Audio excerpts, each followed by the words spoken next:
au début, à l'origine de tout ça, en fait, il y avait un petit site qui s'appelle Nechez, en dissonance en français, qui avait une ambition, on va dire, pas vraiment pédagogique, mais une ambition intellectuelle, une ambition de participer dans la folie de toutes les espérances nées de la post-révolution, de contribuer au débat démocratique en Tunisie, avec une certaine exigence d'élucidation de certains concepts, à la fois une exigence intellectuelle, mais aussi un souci de pédagogie. Il y avait les deux dans cette expérience qui a intéressé un certain nombre de membres, c'était assez réduit, il faut dire, n'a pas pu continuer. Avec le rythme que l'on voulait. Elle est en train de reprendre maintenant. Donc, dans un premier temps, l'idée est venue de dépasser le simple site, la création d'un site, pour faire de l'associatif, pour créer une association qui porte ce site d'une part et qui ait une ambition qui outrepasse la simple existence d'un site internet. Donc aujourd'hui, Nechez, c'est aussi une association depuis quelques mois. Dans le cadre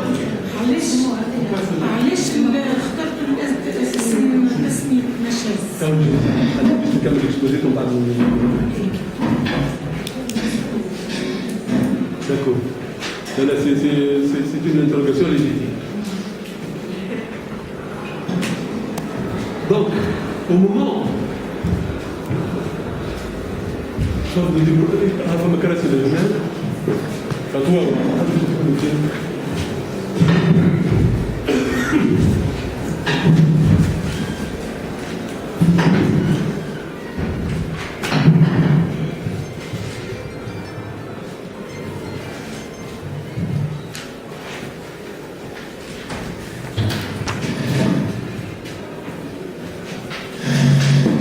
Donc, au moment de devenue association, il faut bien que l'association ait un contenu qui dépasse un peu l'ordre du jour du site avant. Donc, on a commencé à dire quelles activités on entend promouvoir. Donc, l'idée d'articuler le travail du site avec des interventions de terrain est venue tout de suite. Mais des interventions qui ne soient pas une sorte de pédagogie professorale. Voilà, nous, on est les détenteurs de la science infuse. On va enseigner au bon peuple et aux petits jeunes là qui circulent l'éducation civique, le civisme, et les sciences sociales, etc. Bien sûr, cette idée n'était pas dans nos têtes et on a pensé tout de suite à quelque chose qui soit interactif, qui soit dialectique. Il y ait des interventions de terrain, mais où on apprend aussi. Il y ait de la transmission, mais de l'apprentissage dans les deux sens. Dans le sens de l'apprenant et du conférencier du préposé à la transmission. Donc, ça c'est la première idée qui s'est imposée à nous. La deuxième était de sortir de Tunis, de sortir des grandes villes, d'aller là où ça se passe, d'aller là où la demande existe, d'aller là où un savoir diffus qu'on ne connaît pas, qu'on n'a pas recueilli, dont on n'a pas toujours écouté, c'est-à-dire dans les gens de ce qu'on a appelé le Manatavel dans le temps, dans les régions de l'intérieur, pour faire simple et rapide.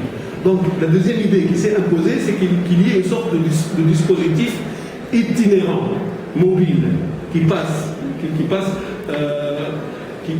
au Al-Belaï, comme on dit, qui passe au-delà de Tunis. La troisième qui est venue, c'est que sur quel il fallait un public cible et un savoir cible. Est-ce qu'on va parler de tout ou pas? Bien sûr, ce qui s'est imposé à nous dans les médias, c'est de lier les interventions aux enjeux immédiats.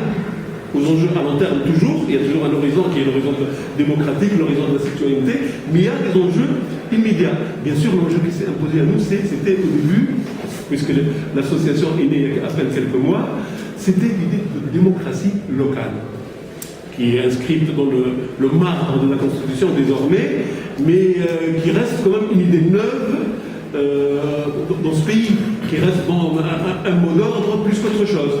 Bien sûr, comme on ne veut pas abandonner une certaine exigence de rigueur, une exigence pour ne pas dire les choses comme elles sont, assez universitaire. L'université n'est pas toujours à réprouver, c'est pas le lieu de reproduction des élites qu'on fustigées et donc qu'on n'aime pas ou qui sont contre le peuple, pas du tout, ça reste encore ce qu'on fait de mieux pour produire du savoir et de l'intelligence pour toute démocratie et pour tout pays de toute façon. Donc, une certaine exigence universitaire qui mobilise les différentes disciplines. L'histoire, la géographie, on a parlé ce matin de fractures territoriales, qui mobilisent bien sûr le droit. C'est quoi une démocratie locale? Quelles sont les institutions qui traduisent dans le concret, de manière pratique, cette démocratie dont tout le monde parle comme une invention, comme quelque chose à réinventer dans ce pays. Donc, c'était ça le contenu des interventions que cette nouvelle association se proposait de créer.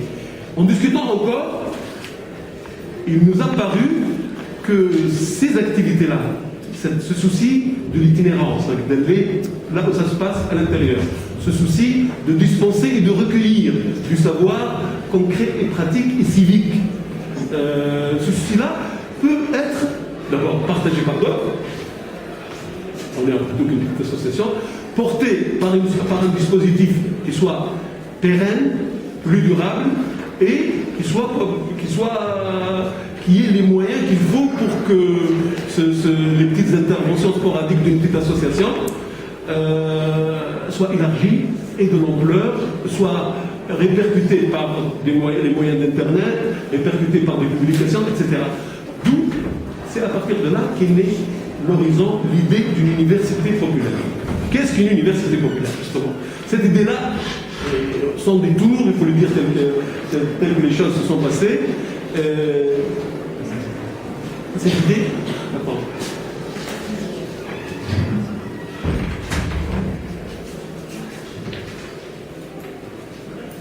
on a été le slogan, ce mot provisoire, cette enseigne provisoire qui s'appelle université provisoire et université populaire, nous est venue d'une expérience française, d'expérience à la fin française, mais pas uniquement. Il y a des universités populaires en Amérique latine, il y a des universités populaires en Espagne, il y a au Québec, en Suisse. En fait, c'est une vieille tradition qui est née en France. Et on vient de savoir au Maroc. Au Maroc aussi, voilà. Puisqu'il nous est si proche.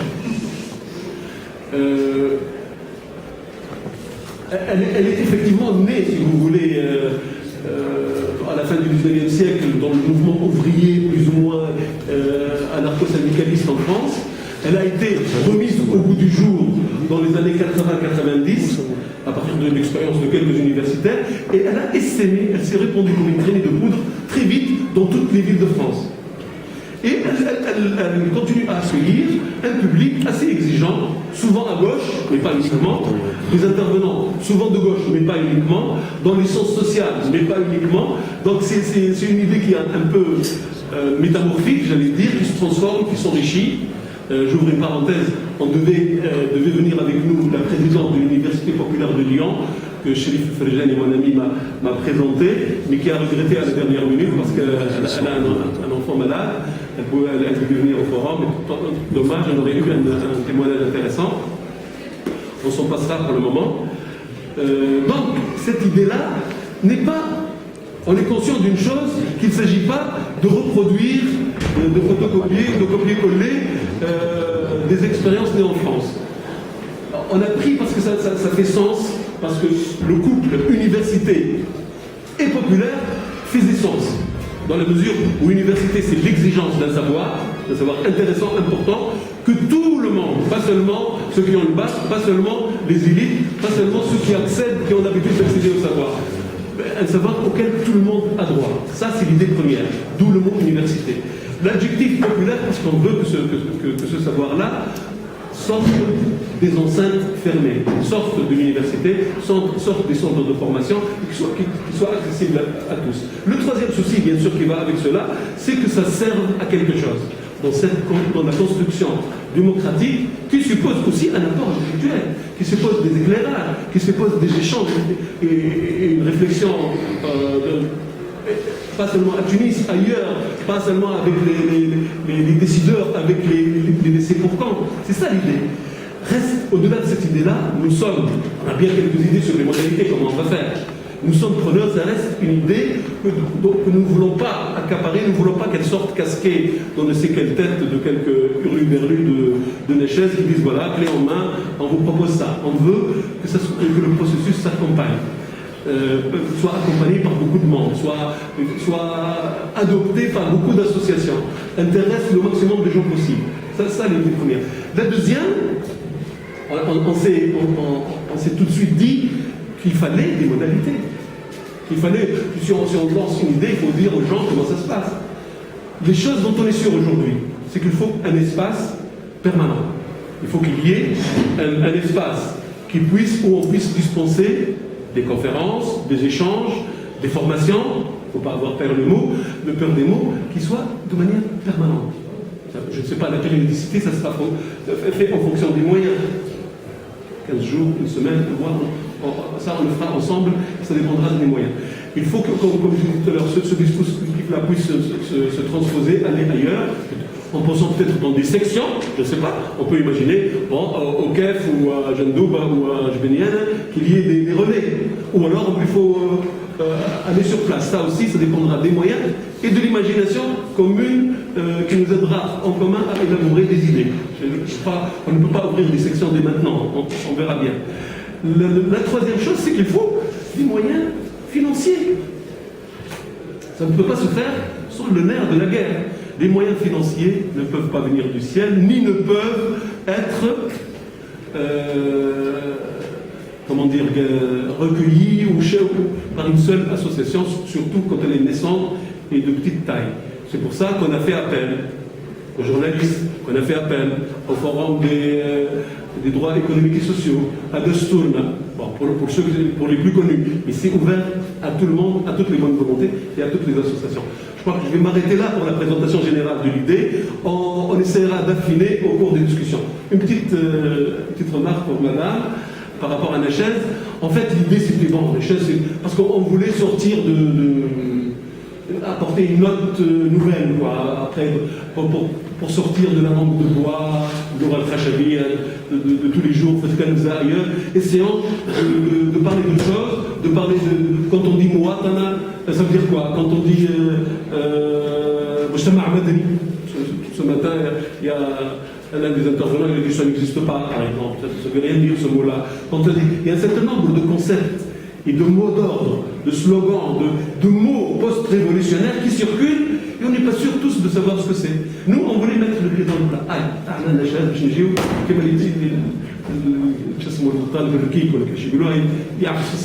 On va essayer de dire non, c'est pas comme ça que ça se passe, d'où ça s'est opposé. Mais bon, c'est une dénomination comme une autre, on aurait pu trouver autre chose. Hein. Mais c'est déjà intéressant dans la mesure où ça vous a intrigué. Voilà. Donc, on peut continuer quelques questions avant de donner la parole à quelques témoins. Par exemple, j'ai mon ami Massoud, Ramdani. Non, pas du tout, c'est parce que je suis crevé et qu'il a été méchant avec moi. Donc, il est obligé de nous quitter assez tôt, donc je vais commencer peut-être par lui céder la parole. Il va nous parler de deux choses. On a pris langue un peu ensemble avec le forum. Pas spécialement avec lui, mais comme il est l'un des acteurs disponibles quelque peu, puisqu'il va filer très vite, ils ont une caractéristique au forum des droits économiques et sociaux, et qui nous intéresse énormément. C'est qu'ils ont été parmi les premiers après la Révolution à faire cet alliage, cette alliance entre l'expertise et la militance, entre le travail de terrain et l'appel fait aux universitaires. À ce titre-là, il va nous parler de leur expérience avant de nous quitter. Fadel Massoud. Merci, Hichem. Je dis premièrement pourquoi on s'intéresse à cette université populaire. Je crois que on passe, avant la Révolution, c'était l'activisme, c'était le mouvement, c'était la protestation, c'était les sit-ins chaque jour, c'était un peu une activité, disons, jour le jour, c'est-à-dire il y a action, réaction, il y a protestation, il y a tout ça. Donc on bouge un peu, après la Révolution, de cet activisme à une réflexion plus profonde. Comment on peut imaginer une société tunisienne? Et pour la réflexion, il faut qu'il y ait des gens qui réfléchissent plus que nous. Nous, on est des militants de la société civile, on a fait ce qu'on a pu, à des degrés différents, mais quand même, c'est-à-dire c'est pas nous qui vont faire le travail de réflexion, c'est pas nous, au moins c'est pas nous seulement, c'est-à-dire à réfléchir au futur de la Tunisie. C'est-à-dire il y a des universitaires, il y a tout ça. Donc la période avant la Révolution, c'était un peu... Moi, je ne suis pas d'accord de dire qu'il n'y a pas de société civile. Il y avait une société civile et cette société civile existe encore. Donc ce n'est pas la polémique qu'il faut se lever maintenant. Mais je veux dire que cette société civile, et en partie nous en faisions partie, elle a essayé de changer un peu la situation. Comment? C'est-à-dire, avant... surtout dans les années 80, les années 70, les années 80, on avait une Ligue des droits de l'homme qui s'intéressait aux droits civiques, par exemple, seulement. Et on avait un EJTT qui était assez fort, comme il est maintenant, mais qui s'intéressait seulement aux questions de salaire, tout ça. Donc on a essayé de changer un peu cette situation pour dire qu'il y a en fait, au sein de la Ligue, comme au sein de l'EJTT, comme au sein d'autres organisations, on peut avoir un dénominateur commun qui sont tous les droits ensemble. Aussi bien les droits civils, les droits économiques et sociaux, les droits culturels et tout ça. Et donc ça peut s'harmoniser et peut travailler ensemble pour créer autre chose. Et je crois que cette synergie-là a aidé à avoir ce qu'on a maintenant. Ce n'est pas nous qui l'avons fait, mais nous en faisions partie. Et donc, après la Révolution, on a dit, donc, qu'est-ce qu'on a fait? Avant, on faisait des comités de soutien, des soutiens des étudiants, des soutiens des ouvrières qui travaillent dans la précarité.